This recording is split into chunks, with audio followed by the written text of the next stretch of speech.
जरूर कहना चाहती हूँ, ये बहुत दुखद है। मैंने भी इसको देखा, जैसे मैंने कहा, मैं व्यक्तिगत रूप में चमत्कार में इतना विश्वास नहीं रखती। मुझे आप में से भी कोई आके मेरा पूरा जीवन की कुंडली आपको आश्चर्य होगा, मैंने आज तक कभी अपना भविष्य न दिखवाया न दिखाना। मुझे भरोसा है, मुझे अपने भगवान पर भरोसा है, कभी गलत नहीं करेगा। तो चमत्कार पर ज्यादा विश्वास से ज्यादा कर्म पर करना चाहिए, मैं मानती हूँ। लेकिन ये बात तभी क्यों होती है अगर कोई हिंदू धर्म का व्यक्ति चमत्कार कर रहा है। मुझे कुछ कुछ वीडियोस ऐसी दिखाई दी जिसको देख के एकदम ऐसा लगा कि दुनिया में क्या सचमुच ऐसा होता। एक आदमी कोई दूसरे क्रिश्चियन धर्म के थे, उनको आके किसी ने छुआ, दूसरे ने छुआ, वो भी पागल हो गए, तीसरे ने छुआ, वो भी।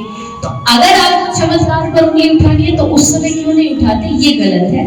क्योंकि गलत तो गलत है, चाहे वो किसी भी धर्म का, कोई हिंदू धर्म में कोई ऐसा हो भी जाता है। मैं ऐसा नहीं कहती कि कोई गलतियां नहीं होती, हो भी जाती है, तो हम सब अपना अपना लाठी लेके खड़े हो जाते हैं। लेकिन वही जब दूसरे धर्म का कोई गलत हो जाता है तो उसको छुपाने के, बचाने का प्रयास किया जाता है, ये गलत है। गलती किसी की भी हो, उसका विरोध तो नहीं कहूंगी, पर इतना तो हम कर ही सकते हैं कि उस चीज को मान्यता न दें। इतना ही कहूंगी, एक रावण भी तो था, रावण ने भी तो राम का विरोध किया। और अगर आज राम की कथा का कोई विरोध कर रहा है तो उसमें रावण में कोई भेद नहीं, चाहे कोई भी हो। मुझे नहीं पता किसके बारे में बात कर रहे हैं, पर मैंने ये जरूर सुना था कि ऐसा हुआ है यूपी में, जो बहुत ही दंडनीय है। मुझे लगता है इसके ऊपर जो हमारी सरकार है उसको भी कुछ करना चाहिए कि हमारे धर्म का जो पहचान है, बाबा तुलसीदास जी की एक एक चौपाई में कितने लाखों करोड़ों का जीवन बदला, और उसको जाकर आप भरे चौराहे पर जाके फाड़ रहे, जला रहे। इससे बड़े अधर्म और अन्याय की बात भारत देश में नहीं हो सकती। भारत सनातनियों का देश है, वहां खड़े होकर के आप हमारी पहचान को जला रहे हैं। हम जिसकी खाते हैं, बाबा तुलसी की खाते हैं और वेद व्यास जी की खाते, उनको आप जाकर के सड़क पर इतना अपमानित कर रहे हैं, ये बहुत ही गलत है। गलत ही नहीं, दंडनीय है। इसके ऊपर कड़ा सा कड़ा दंड अपराध होना चाहिए, क्योंकि कोई भी व्यक्ति आए हमारे धर्म को इस प्रकार नष्ट करे, वो गलत है। और रामचरितमानस बच्चे के दिल में चौपाइयां होनी चाहिए, ऐसा मुझे लगता है। रामचरितमानस ही नहीं, चाहे भगवद गीता हो, चाहे श्रीमद् भागवत हो, रामायण हो, ये सब हमारे राष्ट्र ग्रंथ होने चाहिए। इन्हीं से ही हमारे जो राष्ट्र के बच्चे उनको एक सही दिशा है। ये चमत्कार हो रहा है, वो पढ़ जाता है, पैसे रहता है। लेकिन आप विश्वास ही क्यों करते हैं? आप उस पर विश्वास ही, देखिए, अगर आप शास्त्र पढ़ोगे, आप मेरी बात पर ज्यादा भरोसा करोगे या कृष्ण की बात पर? कृष्ण की ना। और कृष्ण ने कहा है कि कर्मण्ये वाधिका रस्ते मा फलेषु कदाचन। कृष्ण कह रहे कर्म कर, फल की चिंता मत कर। अब कर्म कर का मतलब यह है कि आपको फिर इधर उधर इससे जाके भविष्य पूछना, उससे जाके अपना भविष्य बदलवाना, इनके चक्करों में जब आप पढ़ोगे धोखा खाओगे। मैं हमेशा कहती हूँ, अगर संत के पास स्वार्थ लेके जाओगे, अपना निजी स्वार्थ लेके जाओगे तो ठोकर खाओगे। अगर एक स्वार्थ लेके जाओगे संतों के पास कि हम काम बनवाने नहीं, हम इसलिए जा रहे ताकि हमें भगवान मिल जाए, तो ना तो वो आपको धोखा देगा और ना आप धोखा खाएंगे। बस एक ही अगर समाज चीज समझ ले कि हमें संतों के पास भगवान के काम को लेके जाना है, ना कि अपने किसी निजी स्वार्थ। ये संप्रदाय की लड़ाई आज से है, ये सदियों से चलती आ रही है, लेकिन इससे हमें प्रयास जरूर करना चाहिए हम बचे। क्योंकि मैं एक बात फिर दोहराती हूँ, जिस पद पे वो बैठे मैं बहुत छोटी हूँ, उसके लिए उन पर कुछ टिप्पणी करने के लिए मेरा अधिकार नहीं है। लेकिन एक भारतीय होने के नाते, सनातन होने के नाते, धर्म का प्रचार करने के नाते इतना मेरा विचार जरूर है, आह्वान जरूर है। मैंने भी संतों को बहुत करीबी से देखा है। मुझे लगता है संतों में कभी भी किसी प्रकार का कोई अभिमान नहीं होता। अगर विरोध भी होता है, जैसे मैं आपको छोटा सा उदाहरण दूं, आज से कई साल पहले बाबा तुलसीदास और सूरदास, उनमें हमेशा झगड़ा चलता रहता था। वो कहते थे मेरे राम जी बड़े, वो कहते कृष्ण बड़े, पर उस झगड़े में कोई आंतरिक ईर्ष्या नहीं थी।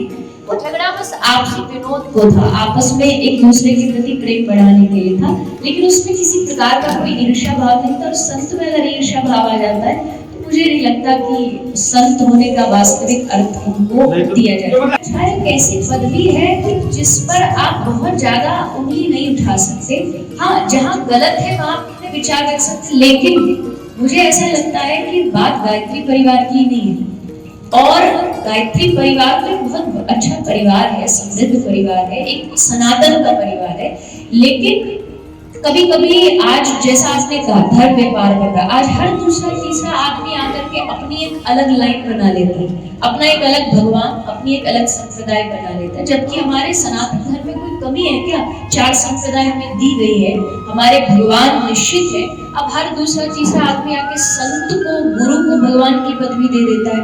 इसके लिए चाहे वो जगत गुरु की पदवी हो, चाहे वो शंकराचार्य की पदवी हो, जो वरिष्ठ जो पदवियां हैं हमारे सनातन धर्म की, उनको प्रश्न उठाने का हक है। और उस प्रश्न उठाने के बाद वो चीज सत्य है या नहीं है, जिस पर वो प्रश्न उठा रहे वो अपना प्रमाण दे दे कि हाँ ये चीज सत्य है, तो कोई प्रश्न नहीं। जैसे साईं बाबा की बात करें, अगर उनकी बात मुझे मेरे विचार से पूछे तो वो एक संत थे, एक महापुरुष थे, लेकिन हमने क्या किया, उनको भगवान बना दिया। भगवान और संत में भेद होता है। तो अगर आप उनको संत रूप में प्रणाम करना चाहते हैं तो हमारा देश ही संतों का देश है, महापुरुषों का देश है, तो प्रणाम कीजिए। लेकिन इसीलिए मैंने आपको एक बात बहुत पहले आरंभ में इस प्रेस कॉन्फ्रेंस की शुरू में गई, ये जो झगड़ा है ना, ये जो लड़ाई है, ये वही लड़ाई है कि हमने जाना कुछ नहीं, पढ़ा कुछ नहीं और बस तीर तलवार लेके घुस पड़े युद्ध, वही आज हो रहा है समाज। युवाओं को जुड़े बगैर कहीं भी जिस शांति को खोज रहे ना दुनिया में, अगर वो अध्यात्म से नहीं जुड़ेंगे तो भटकते ही फिरेंगे। और आज वही हो रहा है।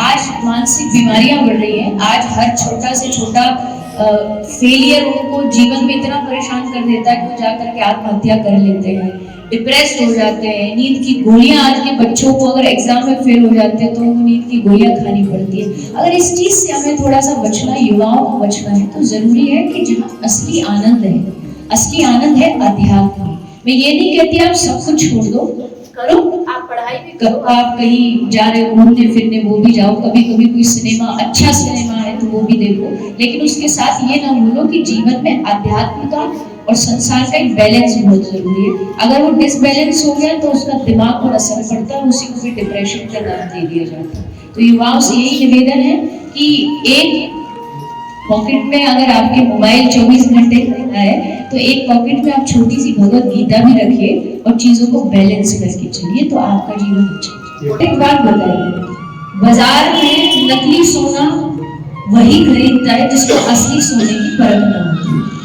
अगर हमारा सनातन समाज, अगर हमारा हिंदू समाज असली सोना मतलब असली संत, वास्तविक जो संत होते, उनका परिचय, कौन है संत, उसका परिचय अगर एक बार भगवत गीता उठा के पढ़ लेगा, भागवत जी उठा के पढ़ लेगा, तो उसको नकली चीज जो बाजार में दुकान खुली वो उस तरफ जाएगा ही नहीं। मुझे लगता है इसमें सबसे बड़ी कमी जो है वो हमारी खुद की है कि हम अब कभी अपने शास्त्र उठा के नहीं देखते। हम भागवत जी, आज हिंदू होकर के कितने हिंदू हैं जिन्होंने गीता को हाथ भी नहीं लगाया होगा, गीता पढ़ा नहीं होगा। जब तक आप भगवत गीता नहीं पढ़ेंगे आप अपने धर्म को कैसे जानेंगे? तो अगर आप अपने धर्म को जानना चाहते हैं, संतों को समझना चाहते हैं, तो बहुत जरूरी होता है कि आप शास्त्र पढ़ें और उसमें जो संतों की व्याख्या है उसके अनुसार ही किसी को संत होने का सर्टिफिकेट दे, ऐसे ही किसी को सर्टिफिकेट नहीं देना चाहिए। आज तक इस चौपाई को समझा नहीं, आप जानते नहीं हमारे भारतीय जो ऋषि है ना वो साइंटिस्टों के भी गुरु है। उनके हर एक शब्द में कितनी चीज छुपी हुई है। देखो, ढोल गवार शूद्र पशु नारी, ये ताड़ना क्या है? ताड़ने का मतलब पीटना नहीं होता, ताड़ने का मतलब जैसे ढोल को अगर आप बजा रहे हैं तो उसकी ताड़ना है, तो इसमें कोई गलत नहीं होगा। जो स्त्री के ऊपर ताड़ने का जो भाव पता है वो मारना नहीं है, स्त्री के ऊपर एक अनुशासन होना है। अनुशासन भी सही अर्थ में, अनुशासन एक स्त्री जो होती है, हमारे शास्त्र कहते हैं, इसमें मुझे नहीं लगता किसी स्त्री को भी विरोध होना चाहिए। जब वो बचपन में होती है तो पिता के संरक्षण में होती है, और बड़ी होती है पति के संरक्षण में होती है, और बड़ी होती है पुत्र के संरक्षण में होती है। इसका मतलब कमजोर है या कोई उसका अस्तित्व नहीं, ऐसा नहीं। लेकिन जैसे होता है ना, हीरा जितनी उसकी ज्यादा कीमत है उतनी वो सुरक्षा में रहता है, उसकी सुरक्षा बढ़ा दी जाती है क्योंकि वो कोहिनूर है, क्योंकि वो हीरा है। तो नारी की इतनी ज्यादा हमारे ऋषियों ने सम्मान किया। ताड़ने का मतलब है संरक्षण, मारना नहीं है।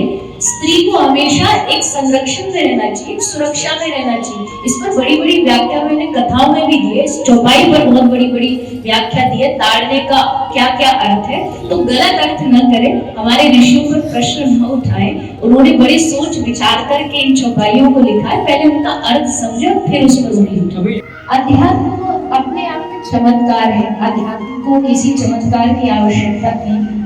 जहां मीरा ने जहर पिया और अमृत का काम कर दिया, इससे बड़ा एक भक्ति का चमत्कार क्या हो सकता है। चाहे वो कितने भी हमारे इतिहास के भक्त हुए हैं, भक्ति में अपना एक विश्वास होता है। मैं इसको चमत्कार का नाम नहीं दूंगी, लेकिन भक्ति में विश्वास होता है। और जब आप विश्वास पूरे भरोसे के साथ, पूरी प्रगाढ़ता के साथ करते हो, तो उस विश्वास का जो परिणाम होता है उसी को हम लोग चमत्कार नाम दे देते हैं। लेकिन असल में वो विश्वास है, जितना व्यक्ति भगवान से जुड़ेगा, समर्पित होगा, एक तरफ पूरी सेना और एक तरफ 5 पांडव जीतने से बड़ा चमत्कार किया। और ये भरोसा है, मुझे ऐसा परिवर्तन ये बहुत चिंता का विषय है हमारे देश के लिए, राष्ट्र के लिए, समाज के लिए, क्योंकि हम सनातनी जन्मे थे, हम सनातनी जन्मे हैं और सनातन होके ये विश्व में जितने भी भागवत कह रही है वो सब मनु की संतान है, मनु सतरूपा की संतान है। वो अलग बात है, समय बदला, देश बदले, चीजें बदल गई, लेकिन इसको लोगों को भी समझना होगा, अपने धर्म की अहमियत को समझना होगा कि अगर आपको भगवान ने सनातन धर्म में जन्म दिया है, इससे बड़ी कृपा की बात और क्या हो सकती। देवता तरसते हैं कि भारत में हमारा जन्म हो जाए कि हम भगवान का नाम ले सकें। और आप वहां से परिवर्तित होकर के कहीं दूसरे घरों में, दूसरे परिवारों में जा रहे हैं, ये आपके लिए बहुत बड़ी हानि है। इससे सब बचे, मेरा बस ये हालांकि ये है, बस कभी कभी क्या होता है ना, जैसे बादल को कोई ढक देता है, थोड़ा थोड़ा सा हम भूल जाते हैं कभी कभी।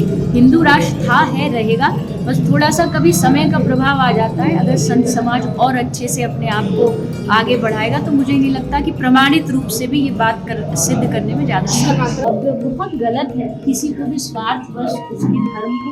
धर्म क्या है? धर्म हमारी पहचान, हमारा जीवन है, कोई बाहरी कोई चीज़ नहीं है कि आज ये कपड़ा पहन लिया तो आज ये कलर अच्छा नहीं लगा, कल वो पहन लिया। हमारे जीवन को कैसे जीना चाहिए धर्म निर्धारित करता है। अगर हमें एक हिंदू धर्म है, हमें सनातनी, तो मुझे क्या खाना है, क्या नहीं खाना, क्या पहनना है, कहाँ नहीं जाना, कहाँ जाना, ये सब धर्म होता है। अगर आप उससे विमुख हो जाएंगे, मतलब आप जीवन की सारी चीज़ों से बदल गए। जिन ग्रंथों ने हमको जीवन की एक पद्धति सिखाई, उन्हीं का आप अपमान कर रहे हैं। तो मुझे लगता है संत समाज को भी आगे आकर इसका विरोध करना चाहिए। सिर्फ विरोध से काम नहीं चलता। विरोध का मतलब है कि जो व्यक्ति इतना भारत में रह करके अगर अपने धर्म ग्रंथ को जलाने की सामर्थ्य रखता है, इससे बड़ी निकृष्टता और नीचता कोई नहीं हो सकती है। इसकी मांग संत समाज जब उठाएगा तो सरकार को इसमें कड़े से कड़े नियम लगाने चाहिए ताकि भविष्य में ऐसी कोई गलती न करे। ये सनातनियों का देश है, यहाँ अगर रहना है तो आपको